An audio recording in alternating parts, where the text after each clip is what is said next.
Bonjour, bonjour. Poursuivons notre lecture de Sweet Sixteen. Aujourd'hui, pas de kawaii. Rassurez-vous, Madame Bagné ne l'a pas mangé à cause du confinement. Simplement, kawaii est trop dynamique, contrairement à Gaston, et y avait d'autres chats à fouetter. Heureusement, Madame Bagné a également des poules presque de Pâques. Je vous présente donc dans le rôle du chat kawaii les poules Lily, Margot, Cocotte et Cracotte. Bonne écoute! Au plus loin que remontent ses souvenirs, Molly avait toujours pensé que ses Sweet Sixteen serait son plus bel anniversaire. Une journée de rêve.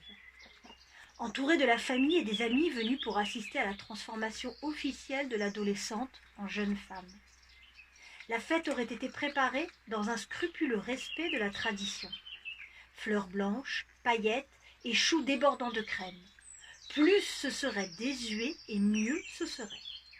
D'abord, on aurait allumé les 16 bougies. La première pour les parents, la deuxième pour les grands-parents, puis le reste de la famille, les amis, le petit ami, jusqu'à la dernière, pour la chance. Bien entendu, son père aurait fait le déplacement. Molly se serait assise dans sa grande lauveuse en rotin, et au ralenti, elle l'aurait regardé s'avancer, tentant de contenir son émotion toute paternelle. Il se serait agenouillé à ses pieds, aurait ôté sa ballerine, à la place de laquelle il aurait fait glisser une délicate paire de sandales à talons.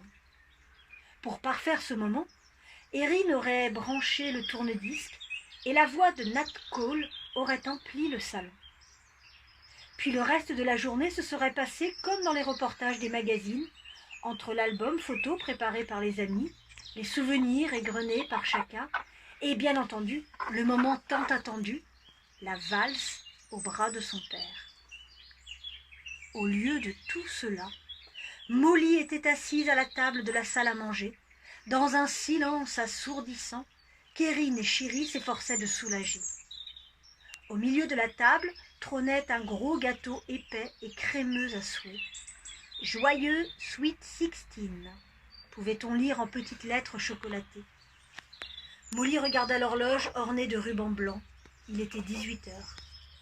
Elle se leva et commença à décrocher les ballons qui décoraient le salon. « Ça suffit comme ça. Personne ne viendra plus. Je range. » Chéri eut un sourire faussement enjoué. « Et nous alors? On peut quand même en profiter. On ne va quand même pas se priver d'un aussi beau gâteau. Allez, on va le goûter. » Molly détacha une grappe de ballons nacrés, tandis que sa mère plantait la lame dans l'épaisse génoise au chocolat. C'était sinistre et spongieux. La sonnette de la porte l'interrompit. Molly lâcha les ballons qui disparurent à petits bonds derrière le canapé. « C'est peut-être Marie et Susanna, elles ont pu changer d'avis ?» Molly courut vers la porte dans sa jolie robe de mousseline verte qu'elle avait achetée 1 an auparavant en prévision de l'événement. Elle l'ouvrit sur Vince, qui lui tendait un bouquet de fleurs. Il était très bien habillé et sentait bon l'eau de Cologne cédra. « Entre !» cria Molly, reconstruisant aussitôt son moral en ruine. Elle l'entraîna gaiement vers le canapé, sous les yeux ravis d'Erin, qui s'empressa de leur apporter une part de gâteau. Suivie de Chéri, elle s'éclipsa dans la cuisine. « Molly, je ne vais pas rester longtemps, » fit Vince après un petit moment. « Attends, on pourrait écouter de la musique ou parler de ton bouquin. » Elle courut pour aller le chercher et le brandit enthousiaste. « Je l'ai presque terminé. Je traverserai bien l'Amérique, comme Saul Paradise, moi. » La voix de Vince claqua. « En autostop? Tu crois que tu ferais combien de kilomètres avant de te faire violer par un redneck imbibé ?» Il plaisantait à moitié. Molly l'avait toujours connu porteur d'une violente rancœur envers les Blancs. Il faisait partie de ceux dont la révolte passait par la haine et l'agressivité. Elle reposa son assiette. « Tu n'étais vraiment pas obligé. »« Excuse-moi, c'est plus fort que moi. » Il se débarrassa également du gâteau et reprit. « Je ne comprends pas pourquoi tu fais ça. »« Pourquoi je fais quoi ? Tu le sais très bien. » Il secoua la tête. « C'était perdu d'avance. Ils ne nous accepteront jamais. Dis-moi que tu t'es fait un seul ami là-bas, un seul, et je te dirai que tu n'as pas enduré tout ça pour rien. » Molly détourna le regard. Si quelques blancs ne semblaient pas opposés à lui tendre la main, aucun d'entre eux n'avait dépassé le stade de la bonne volonté. Vince poursuivit. « Tout ce que tu en auras retiré, c'est de l'humiliation et de la déception, de la rancœur et de la haine. Remarque, au moins, maintenant, tu me comprends. »« Stop !» ordonna Molly, les dents serrées. « Soit on change de sujet, soit tu t'en vas. J'ai 16 ans aujourd'hui, j'aimerais au moins jouer à être heureuse. » Vince baissa les yeux, visiblement gêné. « Molly, comment te dire ? En fait, je suis attendue. » Molly sentit le feu monter à ses joues. Quelle idiote elle faisait! Ce n'était pas pour elle qu'il s'était si bien habillé. Vince reprit. « Je dois aller chez Susanna. Elle fait une fête ce soir. Je suis déjà en retard. » Une fête? Chez Susanna? Molly n'en avait même pas entendu parler. L'intégration lui avait décidément tout volé. Lui restait-il une place ailleurs qu'entre les 4 murs de sa maison? Au lycée, les Blancs voulaient lui faire la peau. Et maintenant, même les siens la laissaient tomber. Y compris Susanna, une amie de 10 ans. Au moins, aurait-elle pu avoir la décence de ne pas organiser une fête le jour de ses 16 ans? Vince se leva mal à l'aise.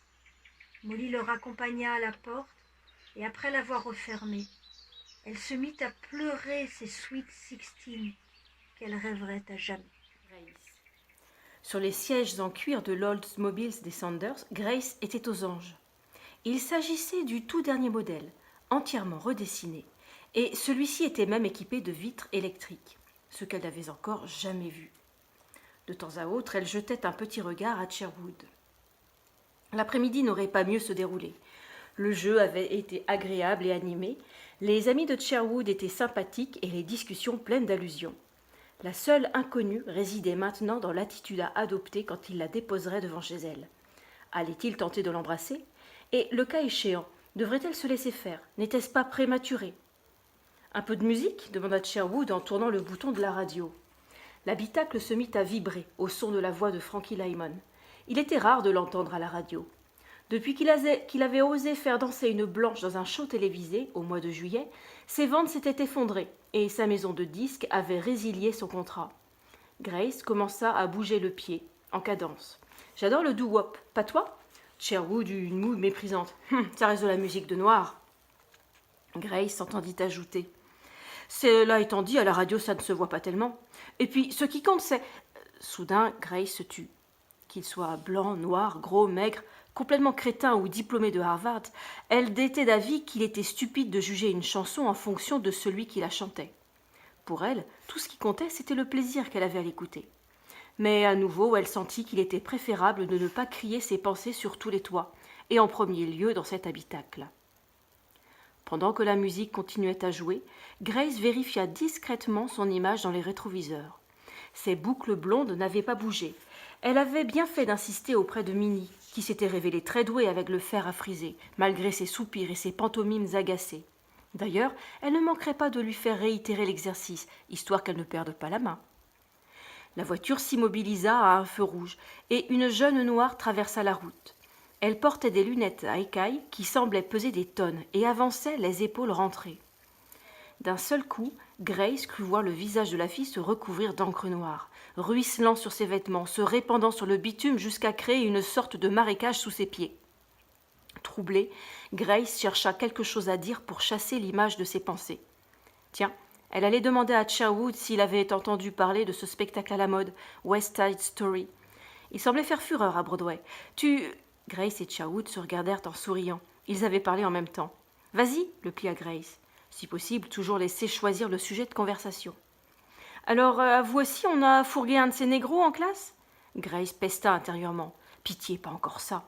L'intégration, toujours l'intégration. » Il n'avait pas autre chose à dire. Parler du bal de fin d'année, par exemple. Il n'y avait plus que 15 jours pour l'inviter. Le sujet semblait quand même autrement plus pressé. Sa robe était prête, ses chaussures aussi, et vu ce que ça lui avait coûté, il n'était pas question de se présenter au bras d'un cavalier de second rang. Dans la famille, on n'est vraiment pas gâté. Figure-toi que moi aussi, j'en ai un dans mon cours de maths. Sherwood était tout décoiffé, ce qui lui allait particulièrement bien. Grace répondit à contre-cœur, irritée. « Ah bon, comment est-ce qu'il s'appelle ?»« Conrad Bishop, le seul à être en dernière année. S'il s'imagine qu'un nègre puisse être diplômé du lycée central, il se fourre le doigt dans l'œil. Il se croit où? Chez ces tarés de New-Yorkais? Crois-moi, on va le faire dégager. » Comme le feu passait au vert, il écrasa le pied sur la pédale d'accélérateur. La voiture s'engagea dans la rue qui la conduisait chez elle, bordée d'ormes et de peupliers. Grace sentit son cœur accélérer au fur et à mesure qu'il ralentissait. Le moment crucial arrivait. Quand l'Oldsmobile finit par s'arrêter, Grace se força à inspirer profondément, discrètement, efficacement. Quand elle fut prête, elle posa ses mains à plat sur sa jupe. Elle venait de faire son choix. Pas question de se laisser faire dès le premier rendez-vous. Ce n'était pas du tout vieux jeu, c'était calculé. Elle allait le faire mijoter un peu. Même Minnie le lui avait conseillé. Merci, Sherwood, j'ai passé une très bonne après-midi. Le jeune homme coupa le contact, puis posa son bras sur le dossier du siège passager. Elle pouvait sentir son haleine. Menthe, cola, tabac. Moi aussi. Comme il s'approchait encore, Grace se dépêcha d'ouvrir la portière avant de changer d'avis. Seigneur, elle avait une furieuse envie de se laisser embrasser, ce qui lui aurait permis de parader dès lundi quand elle retournerait au lycée. Elle avait hâte de voir la tête des autres filles. Sherwood la regarda sortir, visiblement frustré. « Alors, à lundi ?» Grace hocha la tête. Il ajouta « On se voit au Roof Garden Café à la pause déjeuner ?»« Si tu veux. » Grace avait hâte de raconter sa victoire à Minnie. Elle s'engagea dans l'allée et remarqua que le cornouiller avait pris une superbe teinte écarlate. Puis elle regagna la maison à petits pas précipités, portée par des semelles de vent.